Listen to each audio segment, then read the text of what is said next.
నమస్తే అండి, సూర్యకుమారిని. గులాబీలు చూస్తున్నారా ఎంత చక్కగా పూసినాయని. ఈ గులాబీలని నేను పెంచిన విధానము ఎలా పెంచాను అంటే అండి, స్టెమ్స్ తోటి నేను పెట్టి పెంచిన గులాబీలండి ఇవి. ఇప్పుడు నేను ఆ స్టెమ్స్ని మరలా వీటిని కట్ చేసి నేను మరి మళ్ళీ మొక్కలు తయారు చేయడం కోసం నేను స్టెమ్స్ కట్ చేసి పెట్టి ఉంచుకున్నానండి. అవి నేను చేసుకుంటూ మీకు కూడా చూపిస్తున్నాను. ఒక 3 వీక్స్లో మనము ఈ కట్ చేసిన స్టెమ్స్ని రూట్స్ తోటి మనం రూట్స్ వస్తాయి చక్కగానే, వాటిని మనం వేరే మనం కుండీల్లో పెట్టుకుంటే అండి ఇంకా చక్కగా మంచి ఫ్లవర్స్ ఎక్కువగా మనకి గులాబీ తోటలా ఉంటుంది. ఎక్కువ మనం డబ్బులు ఖర్చు పెట్టుకోనక్కర్లేదు. మన దగ్గర ఉన్న ఈ అందమైన ఈ ఫ్లవర్స్ యొక్క స్టెమ్స్ తోటి తయారు చేసుకోవచ్చు. చూడండి, ఇది ఇప్పుడు కోకోపీట్ అండి. కోకోపీటు కొంచెము మాగిన పశువుల ఎరువు కలిపాను నేను. చాలా కొంచెం మాగిన పశువుల ఎరువు కలిపాను. ఒకవేళ మాగిన పశువుల ఎరువు లేదు మీ దగ్గర అనుకుంటే వర్మీ కంపోస్ట్ కలుపుకోండి. అంటే ఇప్పుడు నేను 4 గ్లాసుల్లోకి నింపానండి. 4 గ్లాసులకి నేను 3 గ్లాసులు కోకోపీట్, 1 గ్లాసు మాగిన పశువుల ఎరువు తీసుకున్నాను. ఆ విధంగా తీసి కలిపి ఇప్పుడు చూపిస్తున్నాను మీకు. చూడండి, కోకోపీట్ ఎక్కువ ఉంటుంది దీంట్లోని. ఇందులో నేను 4 గ్లాసులని ఫిల్ చేసేసి ఇప్పుడు కట్ చేసిన స్టెమ్స్ని పెట్టడం మీకు చూపిస్తాను. ఇలా మనం 4 గ్లాసులు, మీకు ఎన్ని స్టెమ్స్ ఉంటే అన్ని, నేను మాత్రం 4 గ్లాసులు తీసుకున్నాను. ప్లాస్టిక్ గ్లాసులు కింద వాటికి హోల్ చేసి పెట్టి ఉంచానండి. వీటిని మనము మొత్తం అదంతా కూడా తడిచేటట్లుగా వాటర్ పోసుకోవాలి. చూసారా, అంతా అంటే గ్లాసులోకి కిందకంటే ఆ యొక్క మట్టి అంతా కూడా మనకి వెట్గా అయిపోవాలి. ఇంకా కొంచెం పడతాయి నీళ్ళు వేసేసండి. నేను కట్ చేసి తీసుకొచ్చి పెట్టి ఉంచాను ఆ స్టెమ్స్ని దానిలో. ఇంక నేను ఆ స్టెమ్స్కి కింద నేను ఏమి పెట్టలేదు. అంటే కొందరు దాల్చిన పౌడర్ పెట్టుకుంటారు, కింద దాల్చిన పౌడర్ రాసి పెడతారు. అలాంటిది నేను ఏది పెట్టలేదండి. ఉట్టి స్టెమ్స్ని మాత్రమే నేను అందులో గుచ్చేసేసి వీటిపైన మనము ఒక కవర్ తోటి ఫుల్గా కవర్ చేసేయాలండి. ఆ కవర్కి ఎక్కడ హోల్స్ లేకుండా చూసుకోవాలి మనం. ఇప్పుడు కేవలము గ్లాసుకి కింద మాత్రమే నేను హోల్ పెట్టానంతే. వాటర్ పోసిన ఆ యొక్క వాటర్ కిందకి వెళ్ళిపోవడం కోసమే. ఇంక మరలా మనం దీన్ని ఈ 3 వీక్స్లోని మనం ఆ యొక్క ఇప్పుడు నేను వేస్తున్న ఈ కవర్ని తీయడం కానీ మరలా వాటర్ ఇవ్వడం కానీ ఏమీ జరగదండి. అలా నేను ఈ యొక్క కవర్ వేసేసిన తర్వాత లోపలికి మనం ఎక్కడ గాలి వెళ్ళకుండా మనం కింద కట్టేసుకోవాలి. నేను రబ్బర్ బ్యాండ్స్ వేసాను, కానీ రబ్బర్ బ్యాండ్స్ కంటేనండి ఏదైనా మనము తాడు తీసుకుని కట్టేయడం మంచిది. ఇప్పుడు చూసారా, నేను మీకు రబ్బర్ బ్యాండ్ వేయటం చూపిస్తున్నాను. ఇలాగా ఇదిగోండి, ఇలా పెట్టుకుని ఎక్కడ గాలి వెళ్ళకుండా అలా రబ్బర్ బ్యాండ్ వేసేసి మనము ఒక పక్కన షేడ్లో పెట్టుకోవాలి. ఎండలో పెట్టకూడదు. షేడ్లో పెట్టేసి ఉంచితే లోపల మనకి స్టీమ్ కింద వాటర్ వస్తుంది, చెమట పట్టింది, అదే దీనికి వాటర్ కింద వెళ్తుంది. ఈ విధంగా నేను 4 గ్లాసులు కూడా చూసారా ఇలా నేను రబ్బర్ బ్యాండ్లు వేసేసాను. కానీ మీరు రబ్బర్ బ్యాండ్లు వేసుకోకండి.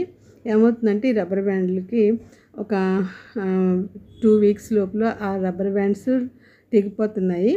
ఇదిగోండి, 11వ తారీఖున నేను ఇవి పెట్టాను. 11ని పెట్టి నేను 3 వీక్స్ అయిన తర్వాత రబ్బర్ బ్యాండ్లు చూసారా తెగిపోయినాయి. అలా తెగిపోకుండా ఉండాలంటే మనం తాడుతో కట్టేస్తే మంచిది. రబ్బర్ బ్యాండ్స్ ఇది 3 వీక్స్ అయిన తర్వాత గ్లాస్ మీకు నేను ఇప్పుడు తీసుకొచ్చి చూపిస్తున్నానండి. ఇప్పుడు ఈ కవర్స్ తీసి చూపిస్తాను ఎలా చిగుళ్ళు వచ్చినాయి అనేది. రబ్బర్ బ్యాండ్స్ వేయడం వల్ల మధ్యలోనే అంటే 2 వీక్స్కి అవి తెగిపోయినాయండి. అది మనం తాడుతో కట్టేసుకుంటే మంచిది. రాసినవి కూడా నెంబర్స్ కూడా చెరిగినట్టు అయిపోయినాయి. ఇప్పుడు నేను మీకు కవర్ తీసి చూపిస్తున్నాను. చూడండి, అది చూసారా చిగుళ్ళు ఎలా వచ్చినాయని. చూడండి, ఇంకా చిన్న చిన్న చిగుళ్ళు ఉన్నాయి. ఆ చిగుళ్ళన్నీ చక్కగా ఇంకా పెద్దవి అవుతాయండి. వీటిని మనము ఒక మట్టి అంటే మనము ఒక 40% మట్టి, ఒక 40% వర్మీ కంపోస్ట్ కానీ, బాగా మాగిన పశువుల ఎరువు 40% కానీ ఏదో ఒకటి, ఒక 10% మన వేప పిండి కానీ, 10% కొబ్బరి పొట్టు కలిపేసేసండి మనం ఈ మొక్క పెట్టేసుకుంటే చాలా చక్కగా ఫ్లవర్స్ వస్తాయండి. మీరు చూసారు కదా ముందు నేను ఇలా తయారు చేసిన మొక్కలతోటి అలా ఫ్లవర్స్ నేను చక్కగా పూయించగలిగాను. కాబట్టి మీరు కూడా పెట్టుకుంటారేమో అని నేను పెడుతూ ఇది మీకు నేను చూపిస్తున్నానండి. ఇప్పుడు ఇవి కొంచెం కవర్లు తీసేసిన తర్వాత కూడా షేడ్లో ఒక రోజు ఉంచండి, ఒక రోజు 2 రోజులు ఉంచి ఆ తర్వాత మనం వేరే పాట్స్లోకి మనం ట్రాన్స్ఫర్ చేసుకోవచ్చండి.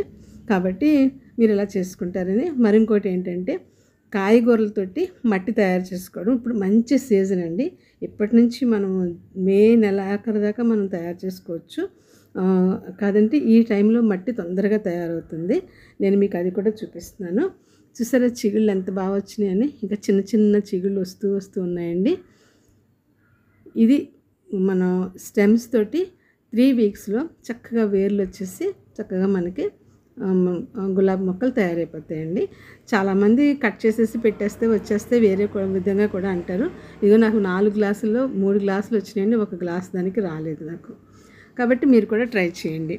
ఇకపోతే కాయగూరలు నేను రైతు బజార్ నుంచి అండి వాళ్ళు వేస్ట్ కాయగూరలు కుళ్ళిపోయినాయి పాడైపోయినాయి అన్నీ తీసి పక్కన పడేస్తారండి. ఆ కాయగూరలను నేను తీసుకొచ్చి మట్టి తయారు చేసుకుంటున్నాను. అది నేను మీకు చూపిస్తాను. ఇదిగోండి ఈ మొక్కలు మీరు చూసిన తర్వాత నెక్స్ట్ మీకు నేను ఆ యొక్క కాయగూరలు తీసుకొచ్చి ఎలాగ మట్టి చేసుకోవాలనేది. ఎందుకంటే అండి సమ్మర్లోనే మనకి మట్టి 25 డేస్లోనే మనకి మట్టి తయారైపోద్ది, చాలా చక్కగా తయారవుతుంది. అది కూడా నేను చేసుకుంటూ ఈ వీడియోతో పాటు నేను అది కూడా మీకు నేను చూపిస్తున్నాను.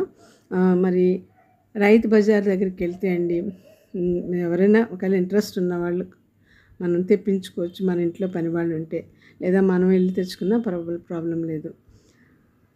ఈ రబ్బర్ బ్యాండ్స్ తెగిపోయినాయండి. నేను మీకు చెప్పాను కదా వేరే తాడుతోటి కట్టుకుంటే ఇంక ఈ రబ్బర్ బ్యాండ్స్ తెగిపోవు. ఇదిగోండి కాయగూరలు నేను మా బ్రదర్ ఒక ఆయన తెలిసిన ఆయన ఉంటే ఆయనతో చెప్తే తెచ్చిపెట్టారు. వాళ్ళన్నీ తీసేసి అంతా పక్కన పడేస్తారు. అవి మనం సంచి పట్టుకెళ్తే అందులో మనకి వేసిస్తారు.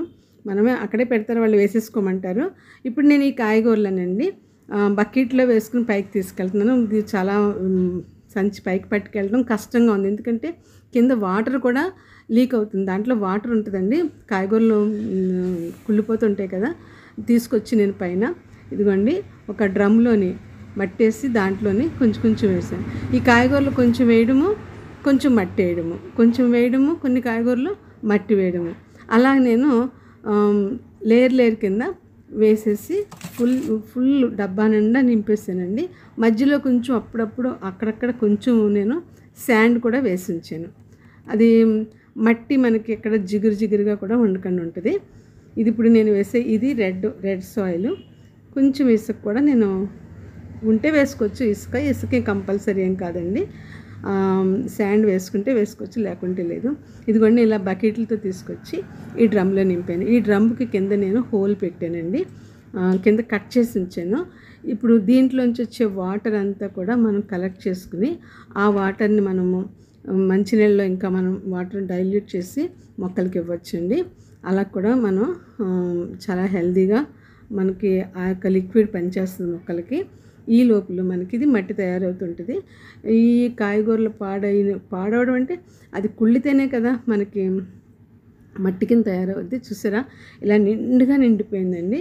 ఇది ఇలా నింపేసిన 3 రోజులు 4 రోజులకి నుండి కరెక్ట్గా 4 రోజులకి దాని స్టేటస్ ఎలా ఉందో కూడా మీకు చూపిస్తాను. ఇది సెకండ్ డే అండి. సెకండ్ డే ఇలా దిగిపోయింది. ఇది వేరే డబ్బాలో వేసానండి. ఇది నేను డికంపోజ్ వాటర్ అండి. ఈ డికంపోజ్ వాటర్ కూడా ఒక మగ్గు వాటరు నేను జల్లుతుంటాను, అది కూడా చాలా హెల్ప్ అవుద్ది. చూడండి నేను ఇప్పుడు తయారు చేసిన దాన్ని మీకు నేను ఎలాగ దిగిపోయిందో 4 డేస్కి అది నేను మీకు చూపిస్తున్నాను. చూడండి ఈ మట్టి తయారు చేసుకోవడం వల్ల మనం ఇప్పుడు ఇది నాకు మట్టి తయారైపోద్ది. దీన్ని నేను చక్కగా నేను స్టోర్ చేసి ఉంచుకుంటాను. మరలా కాయగూరలు తెప్పించుకుని మళ్ళీ నేను స్టోర్ చేసి ఉంచుకుంటానండి. మే నెల వరకు నేను ఇలా చేసుకుని ఈ మట్టిని నేను మన వింటర్లో అంటే వర్షాకాలంలో మొక్కలు పెట్టినప్పుడు వింటర్లోనే మనం ఈ మట్టిని వాడుకోవచ్చు. వర్షాకాలంలో మనకి తొందరగా మనకి కిచెన్ వేస్ట్ మట్టిగా తయారవడానికి టైం పడుతుందండి. సమ్మర్లో చాలా త్వరగా అయిపోతుంది. దానికి తోడు మీ దగ్గర ఉంటే డికంపోజ్ వాటర్ వేసుకుంటే కూడా ఇంకా చాలా తొందరగా తయారైపోతుంది. ఒకవేళ డీకంపోజ్ వాటర్ లేదు అనుకుంటే అండి, పుల్లటి మజ్జిగని మధ్య మధ్యలో అప్పుడప్పుడు జల్లుతుండడం వల్ల కూడా మనకు చక్కగా మట్టి తయారైపోతుందండి. ఇప్పుడు నేను తయారైపోయిన మట్టిని మీకు చూపిస్తుంది. ఇంకా పూర్తిగా అవ్వలేదండి. చూడండి ఎలా దిగిపోయిందో. ఓన్లీ 4 days కంటే అలా దిగిపోయింది. ఈ సమ్మర్ కాబట్టి ఇంత తొందరగా ఫుల్గా వేసాను, డబ్బా నిండా వేసాను, మీకు చూపించాను కదా. 4 daysకి ఇప్పుడు ఇది ఇలా దిగిపోయిందండి. కాబట్టి మీరు కూడా చేసుకుంటారని నేను చేసింది మీకు చూపిస్తున్నానండి. కాబట్టి కింద వాటర్ అండి, చూసారా ఈ మగ్గు కిందకి వాటర్ ఎలా వచ్చిందని. ఇందులోంచి వాటర్ వస్తుంది. ఆ వాటర్ తీసేసి నేను వేరే బకెట్లో వేసి, ఇప్పుడు ఒక మగ్గు లిక్విడ్కి నేను 10 mugs వాటర్ ఇచ్చి డైల్యూట్ చేసి అప్పుడు నేను మొక్కలకి ఇస్తుంటానండి. అది చాలా చాలా బలంగా ఉంటుంది. చూసారా ఫ్లవర్స్ ఎంత బాగా పూస్తున్నాయని. ఇప్పుడు ఈ సీజన్లో కూడా మనకి ఇలా ఫ్లవర్స్ పూస్తున్నాయండి. మరి మీకు ఎవరికైనా ఇంట్రెస్ట్ ఉంటే ఈ విధంగా చేసుకుంటారని నేను తయారు చేస్తూ మీకు చూపిస్తున్నానండి. రైతు బజార్లో చాలా చక్కగా దొరుకుతాయి కాయగూరలు, ఫ్రీ అండి, తెచ్చుకోవడమే మనం అంతే. సరే అండి, చిన్న ప్రేయర్ అండి. పరిశుద్ధులైన తండ్రి, పరలోకమందున్న ప్రభువా, మీకు వందనాలు. మీరు నాకు అనుగ్రహించిన గార్డెన్ కొరకు స్తుతులు. నాయనా, ఇలా మట్టి తయారు చేసుకోవడం కూడా మీరు నాకు నేర్పించినందుకు మీకు స్తుతులు. నాయనా, ప్రతి ఒక్కరి గార్డెన్ని మీరు ఆశీర్వదించండి. నా గార్డెన్ని ఆశీర్వదించండి. కొత్తగా గార్డెన్ పెట్టుకోవాలనుకునే వాళ్ళకి సహాయం చేయండి. మా రాష్ట్ర ప్రజలను, దేశ ప్రజలను, యావత్ ప్రపంచాన్ని మీరు భద్రపరచుకోండి. అనేక బిడ్డలకు తండ్రి ఎగ్జామ్స్ అవుతున్నాయి, వారందరికీ తోడే ఉండండి. ఎలాంటి అనారోగ్యాలు పాలు కాకుండా, టెన్షన్ పడకుండా ఉండటానికి సహాయం దయచేయండి. ప్రతి ఒక్కరికి జయం దయచేయమని, అనారోగ్యంగా ఉన్న వారిని ముట్టి స్వస్థపరచమని, మా దయగల దేవా, మా కుటుంబాలను, మా రాష్ట్రాన్ని, మా దేశాన్ని, యావత్ ప్రపంచాన్ని మరొకసారి మీకు అప్పగిస్తూ మీ రాజ్యం కొరకు మమ్మల్ని భద్రపరచుకోమని, నడిపించమని యేసు వారి పుణ్యమైన నామంలో స్తుతించి ప్రార్థించి వేడుకుంటున్నాం తండ్రి. ఆమేన్. వీడియో మీకు నచ్చినట్లయితే లైక్ చేయండి, మరి తప్పకుండా షేర్ చేయండి, సబ్స్క్రైబ్ చేసుకోండి. Thanks for watching. బాయ్ అండి.